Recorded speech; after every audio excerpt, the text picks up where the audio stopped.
Can't you see there's no seat left? You can eat in the bathroom. You're used to it anyway. My mother-in-law chuckled, lifting her wine glass as the guests at the long banquet table erupted in laughter. No one looked at me, not even my husband. He just shifted in his seat, pretending to pour more wine, pretending not to hear. I stood there holding a tray of appetizers. Yes, I had made them. Yes, I had funded the entire evening.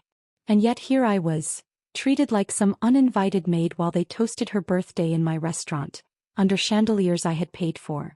I didn't cry. I didn't flinch. I slowly placed the tray on the nearest table, turned around and walked out into the night. The cold air slapped my cheeks like a wake-up call.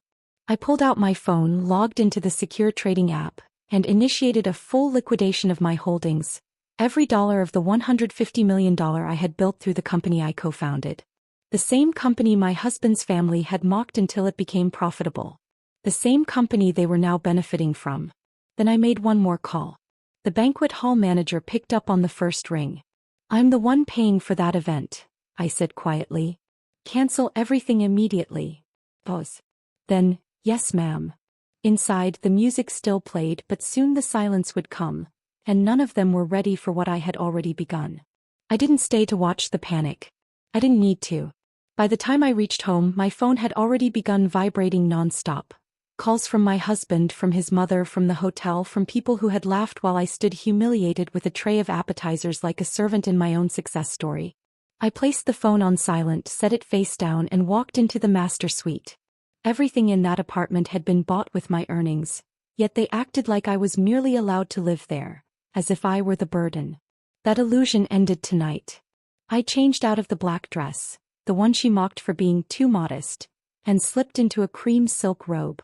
I lit a single candle in the center of the room and opened the drawer containing the one thing I had never used. A letter sealed in legal blue. My personal severance agreement. My exit strategy. I had drafted it months ago but never signed it. Tonight I would. Because I wasn't just pulling their financial rug. I was building a new stage. And my name would be the only name on it. I signed slowly, and as the ink dried, I whispered to the quiet air. They laughed at me tonight in my restaurant, under my lights, with my money.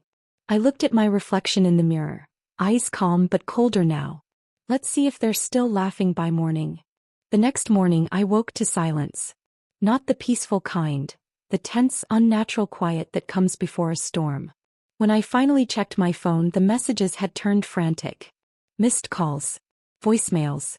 But it was my husband's last text that said it all. "What did you do?" "The payment bounced. The hotel wants to shut down the banquet." I replied with a single line. "Tell your mother I don't fund cruelty." Then I got dressed. Not for work, for war. A pale gold suit, the one she once called too flashy for a wife. I wore it anyway. I tied my hair in a low knot, controlled, composed, and walked out with a folder in my hand. At the lawyer's office, I delivered the signed documents myself. The ownership transfer was revoked. My shares were liquidated. And the trust fund I had set up for his family dissolved. They had mocked me like I was disposable. Now they would see what happens when the disposable one walks away, with the company in her pocket. When I got home, my husband was pacing in the hallway, his shirt half-buttoned from the chaos. He looked up, eyes wide. "They canceled everything. Even the guests are leaving." My mother's in shock. I didn't flinch. "She should eat in the bathroom.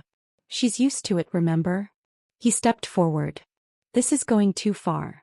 I held up the folder. "No. This is just the beginning." Behind him, his mother sat on the marble floor, dress crumpled, makeup ruined, eyes begging. But I wasn't looking at her. I was looking at the woman in the mirror behind her. And for the first time in years, she looked free. I didn't attend the wedding, but I watched from a distance. They had moved the ceremony to a cramped banquet hall on the outskirts of town, one of those windowless places where even the flowers looked embarrassed to be there. I wore a black scarf and sat in a rental car across the street, engine idling. Not out of spite, out of observation. I wanted to see what they looked like without me. The groom's side barely filled 2 rows. Many guests had quietly withdrawn after the hotel announcement went viral, thanks to a single anonymous email titled, "Behind the Bride, a Family Funded by Lies." Her father kept adjusting his belt, sweat pouring through his rented sherwani. Her mother, once so regal, now fanned herself with a discount brochure, makeup patchy from heat and regret. Even the caterers seemed disappointed, half the dishes missing, servers sighing as they replaced silver trays with foil. My husband stood near the mandip, eyes darting to every door like he still expected someone to show up and save it. No one came. Not even his sister. She had sided with me after seeing the photos I sent her. Photos of her mother mocking my daughter's stammer, imitating it at family dinners while everyone laughed. That image was the final crack. And cracks bring houses down. When the priest asked if anyone objected, silence followed. Then a faint murmur, the groom's aunt standing at the back, whispered loud enough for the microphone to catch. "Where's the real bride? The one who paid for this?" Every head turned. But I was already gone. The scarf fluttered on the windshield behind me. A quiet goodbye from a woman they never truly knew. Now they would. That night their honeymoon flight was cancelled. No explanation. Just a red screen at the airport kiosk. Transaction declined. Because that flight had been booked on my corporate card. So was the resort. The airport taxi. Even the champagne meant for the lounge. I let them dream until the final boarding call, then pulled the plug. Like switching off the lights in a room they thought they owned. They had nowhere to go. And worse, everyone watched. A family that once acted like royalty now stood humiliated in the arrivals terminal, surrounded by whispers, camera phones, and one airport security officer saying, "Ma'am, your payment's not going through again." My mother-in-law screamed. My husband just stared at the floor, clutching his suitcase like a lifeline, and I finally smiled. They eventually booked a cheap local motel using her emergency jewelry. The same jewelry I had once gifted her. The same jewelry she later passed on to Vahida when she told me I was finally behaving like a proper wife. I never forgot that line. I just saved it. Saved it for the moment she would forget who paid for the gold wrapped around her wrist. That night I wasn't home. I was at the real family home, mine, with my daughter asleep beside me. Her tiny hand curled into my scarf like it held the world. The TV played softly and my lawyer's voice echoed from the laptop screen. "The trust transfer is complete. Your father's assets are now fully under your daughter's name." I didn't smile. I just blinked once, silent, still, and clicked save. This wasn't about revenge anymore. This was about memory, about making sure my daughter never questioned her worth again. They tried to erase me from the wedding, but now every document, every account, every locked door they once used to control me belonged to her. And the locks? I changed them all. By morning the messages started. First from my husband. "Babe, I think there's a glitch. My card isn't working. Can you check?" Then from his mother. "Where's the gold set I left in your closet? That's family property." I didn't respond. Instead, I updated the bank alerts to send me every failed transaction in real time. Beep. Her salon visit. Declined. Beep. His attempt to withdraw $200. Declined. Beep. Their wedding videographer payment. Failed. They were drowning in slow motion and I was the tide. At noon they returned to the house, or tried to. The key didn't work. He knocked, then banged, then yelled. I opened the door just enough for his eyes to meet mine. "You changed the locks?" he spat. I held up a tiny silver key. "No. I just made sure you never had one." He stepped forward. "You can't do this. This house is rented in my name, paid with my account, furnished with my savings," I said, voice calm but cold enough to burn. His mother appeared behind him, face flushed. "You selfish witch. What about family? What about honor?" I smiled faintly. "You mean the kind you sold for a wedding invite?" She raised her hand to slap me, but I didn't flinch. I simply shut the door slowly, 1 inch at a time, until all that was left was silence. No screams. No apologies. Just the dull click of a door locking shut. This time for good. Inside, I sat beside my daughter, placed her tiny pink shoes on her feet, and whispered, "Want to go see Dada's new house?" She giggled because she already knew. We weren't just walking away. We were walking toward something they could never take back. That evening, I drove my daughter to my grandfather's old estate, a quiet stone house surrounded by silver pines. I still remembered the summers the first spent there, running barefoot through wild grass, listening to his stories by the fireplace. He had passed years ago, but he left the deed in my name, untouched, forgotten until now. As we stepped through the creaking doors, my daughter whispered, "It smells like cinnamon." I smiled. It smells like peace. Meanwhile, my husband and his mother were unraveling.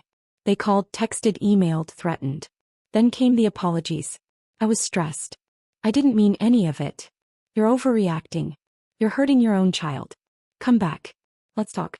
But I had already spoken, with silence, with locked doors, with cancelled accounts and untraceable transfers. I wasn't punishing them. I was removing them. That night, I lit a fire in the stone hearth. My daughter fell asleep wrapped in a quilt older than I was, and I sat quietly with a photo in my hands, the last one I had of my grandfather. He always told me, a woman raised in storms doesn't beg for shelter. She becomes the storm. At dawn, I received a call from the bank. Apparently, my husband had tried to remortgage the apartment under both our names, forgetting I had already severed all ties. His loan was denied. His credit cards frozen. His accounts under audit. And the cherry on top, my final email sent at 6:01 a.m. to his mother. Since you believe I'm just a wife, I will no longer act like one. I am, however, the majority shareholder of your son's business now. Kindly vacate your position permanently. She never replied. He didn't need to. Her silence was the sound of losing. They say revenge is best served cold. I disagree. It's best served quiet, in soft footsteps, in signed envelopes, in the way a door closes and never opens again. A week after everything crumbled, I sat in the new office I now owned. Once his mother's domain, now stripped of her nameplate, her perfume, her pride. The staff welcomed me with cautious eyes. But I didn't need their applause. I needed peace. And peace came not in waves but in moments. In the morning sunlight hitting the oak desk. In the absence of screaming phones. In the stillness of a life finally mine. That night, my daughter drew a picture in crayon of us in a little house with trees and stars and a chimney. She handed it to me and asked, "This one's forever, right?" I nodded. And for the first time in years, I meant it. Across town, my ex-husband moved into a cramped one-bedroom with creditors circling like vultures. His mother gone silent. No more banquets. No more insults. No more laughter at my expense. I had taken nothing from them. I had simply returned everything. The shame, the debt, the silence, fame. But I kept the dignity. And I earned the freedom. One night, as snow drifted softly outside our windows, I wrote one last letter. Not to them, not to anyone else, but to myself. You survived what was meant to silence you. You turned humiliation into power. You didn't just walk away. You made walking away look like art. I folded it and placed it in a box labeled keep. As I will. I'll keep the lesson, the strength, the scars, the stillness. And I'll never again let anyone mistake my silence for weakness. Not now. Not ever.